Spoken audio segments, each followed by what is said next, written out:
Good morning dear students. कल हम लोगों ने metal ligand bonding in transition metal complexes के बारे में पढ़ा, जिसके अंदर हम लोगों ने इसके इंट्रोडक्शन के बारे में बात की और मेटल और लिगेंड के बीच में किस प्रकार से बॉन्डिंग होती है। लिगेंड मेटल को इलेक्ट्रॉन देता है और मेटल लिगेंड बॉन्डिंग होती है, कोऑर्डिनेट बॉन्ड का फॉर्मेशन होता है।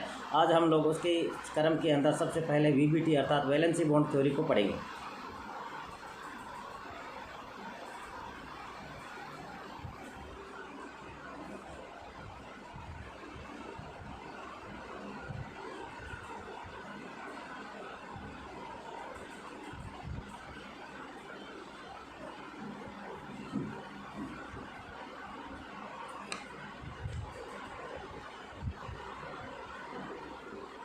Valency bond theory. वैलेंसी का मतलब संयोजकता, बंद का बॉन्ड का मतलब बंद और थी का मतलब थ्योरी, सिद्धांत। यह जो सिद्धांत है ये एन वी सिज्विक द्वारा दिया गया था।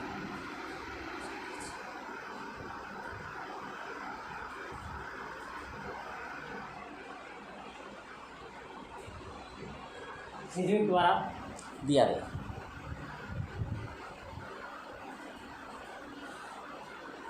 उन्होंने ये बताया कि कोऑर्डिनेट बंध भी एक कोवेलेंट बॉन्ड ही है, जिसमें डोनर परमाणु अपने इलेक्ट्रॉन युग्म का दान ग्राही परमाणु को दे देता है। पोलिंग ने इस विचार को उपसय संयोजक यौगिकों पर लागू करते हुए सुझाव दिया कि इन यौगिकों में प्रत्येक लिगेंड अपने एक परमाणु के माध्यम से एक युग्म का दान करता है, जिसे ग्रहण करने के लिए केंद्रीय धातु परमाणु या आयन अपने पास से एक रिक्त कक्षक उपलब्ध कराता है। इस प्रकार पोलिंग यह समझा सके कि एक धातु परमाणु की सामान्य संयोजकता कम होने के उपरांत वह बहुत से लिगेंडों से बंध बनाते हुए संकुलों का क्रम निर्माण करता है। वीबीटी है यह सिद्धांत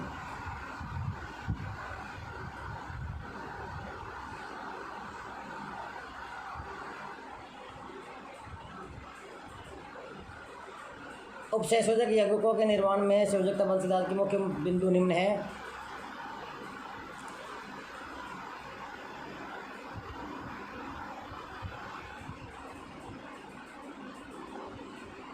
नंबर 1, केंद्रीय धातु परमाणु या आयन द्वारा लिगेंड की कुल संख्या के जितने रिक्त परमाणु कक्षक उपलब्ध कराए जाते हैं, इस संख्या को धातु के कोऑर्डिनेशन नंबर कहते हैं। यदि किसी धातु के भाइतम को उसको n के द्वारा प्रदर्शित किया जाए तो वन में भाग लेने वाले कक्षक ns, np तथा nd या n-d1 होंगे।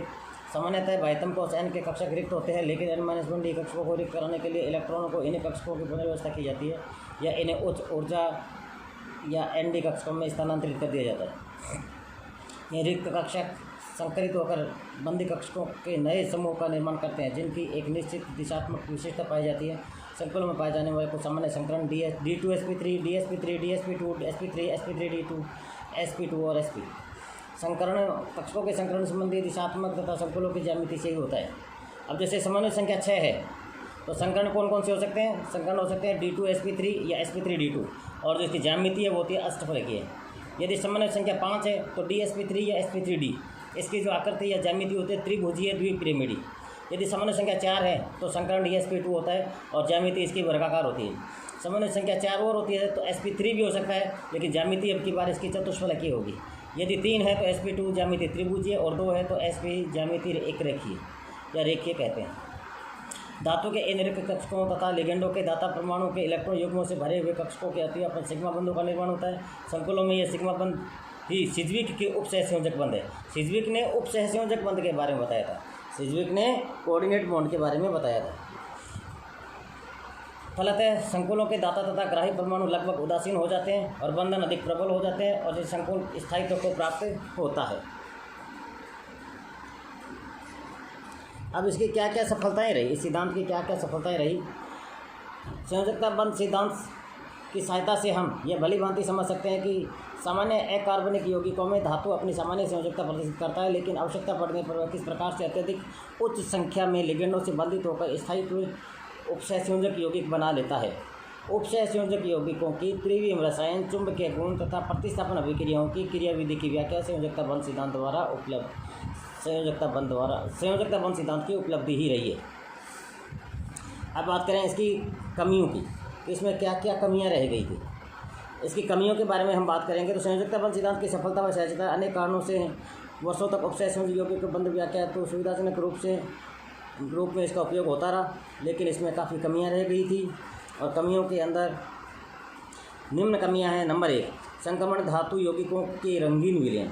अधिकांश संक्रमण धातु आयन रंगीन पाए जाते हैं। विशिष्ट गुण की व्याख्या न कर पाना सहसंयोजक सिद्धांत की एक गंभीर कमी है और रंगों की व्याख्या वीपीटी के द्वारा पॉसिबल नहीं हुई। अब क्या है fundamental aspect of colour. Colour का फंडामेंटल एस्पेक्ट क्या चीज़ होती है। अब कलर के बारे में हम लोग जानते हैं कि जो प्रकाश हमें दिखाई देता है, प्रकाश यद्यपि श्वेत प्रतीत होता है, वास्तव में यह बहुत से रंगों का मिश्रण है। ये सभी रंग मूलतः 3 रंग नीला, लाल और पीला के मिश्रण से बने होते हैं। इन 3 रंगों को प्राथमिक कलर कहते हैं। प्राइमरी कलर कौन कौन से हैं? नीला रंग, लाल रंग और पीला रंग, या इसको कह सकते हैं हम नीलापी, नीला, लाल और पीला। और यही आपके प्राइमरी कलर है और बाकी से जो बनते हैं वो सारे सेकेंडरी कलर होते हैं। अब जैसे नीले से क्या क्या बन सकता है? लाल प्लस पीला। प्राथमिक रंग नीला है तो प्राथमिक रंग के समान मात्रा में यदि मिला देते हैं तो लाल में यदि पीला मिलाते हैं तो नारंगी, पीले में यदि नीला मिलाते हैं तो हरा और नीले में यदि लाल मिलाते हैं तो बैंगनी। किसी वस्तु पर प्रकाश पड़ने पर वह वस्तु रंगीन दिखाई देती है। उसमें उपस्थित रासायनिक पदार्थ द्वारा प्रकाश में उपस्थित एक या अधिक रंगों का अवशोषण कर शेष रंगों को परावर्तित कर दिया जाता है। उदाहरण के लिए तीनों प्राथमिक लाल, पीला व नीला रंग युक्त प्रकाश से यदि कोई पदार्थ नीला रंग अवशोषित कर लाल तथा पीले रंग को परावर्तित कर देता है तो वह पदार्थ नारंगी दिखाई देता है। ध्यान से देखें इसको। एग्जाम्पल लिया है कि यदि कोई पदार्थ नीले रंग को अवशोषित कर लेता है, अब हमें पता है नीला, लाल और पीला प्राइमरी कलर है और कोई पदार्थ है वो नीले रंग को अवशोषित कर लेता है, अवशोषित कर लिया। पीछे क्या रहा? पीछे रहा पीला और लाल। तो पीले और लाल इन दोनों से मिलकर के कौन सा कलर मिला? नारंगी। तो पीले और लाल रंग को परावर्तित कर देता है तो वह पदार्थ नारंगी कलर का दिखाई देगा, क्योंकि परावर्तित प्रकाश तथा पीले रंग का द्वितीय रंग नारंगी है। यदि किसी रंग के अवशोषण से पदार्थ का जो रंग दिखाई देता है उसे अवशोषित रंग का पूरक रंग अर्थात कॉम्प्लीमेंट कलर कहते हैं। यहाँ नीले रंग का पूरक रंग नारंगी है। नीले रंग का जो कॉम्प्लीमेंट कलर कौन सा है? वो नारंगी है, ऑरेंज कलर है। अतः रंग से एक विशेष तरंगदैर्ध्य वेवलेंथ का विकिरण संबद्ध होता है। दूसरे शब्दों में किसी पदार्थ द्वारा किसी विशेष रंग के अवशोषण का मतलब है उस पदार्थ के इलेक्ट्रॉन द्वारा किसी विशेष तरंगदैर्ध्य का अवशोषण करना। अवशोषित ऊर्जा की तरंगदैर्ध्य को प्लांक समीकरण E बराबर hν अथवा E hc/λ द्वारा ज्ञात करते हैं। अब देखिए, अवशोषित रंग यदि पीला और हरा है तो इसका कॉम्प्लीमेंट कलर लाल बैंगनी है। तो और तरंग संख्या इसकी है 24,000 से 26,000, ये सेंटीमीटर इनवर्स में होती है। यदि अवशोषित रंग पीला है तो पूरक रंग जामुनी है, तरंग संख्या इसकी होती है 23,000 से 24,000। पीला यदि रंग नारंगी यदि है तो नीला रंग इसका पूरक रंग है और 21,000 से 23,000 इसकी तरंग संख्या होती है, वेव नंबर। यदि अवशोषित रंग लाल है तो पूरक रंग नीला हरा और इसकी जो वेव नंबर है वो 20,000 से 21,000। लाल बैंगनी तो पूरक रंग कौन सा है? हरा, और इसकी वेव नंबर है 18,000 से 20,000। लाल बैंगनी यदि अवशोषित रंग है तो पूरक रंग हुआ पीला हरा और 17,300 से 18,000 इसकी वेव नंबर है। जामुनी कलर यदि अवशोषित रंग है तो पूरक रंग है पीला और इसकी वेव नंबर है 16,400 से 17,300। अवशोषित रंग यदि नीला है तो पूरक रंग नारंगी और तरंग संख्या अर्थात वेव नंबर है 15,300 से 16,400। और यदि अवशोषित रंग नीला हरा रंग है तो इसका पूरक रंग लाल है और इसकी अवशोषण जो वेव नंबर है वो 12,800 से 15,300 होती है।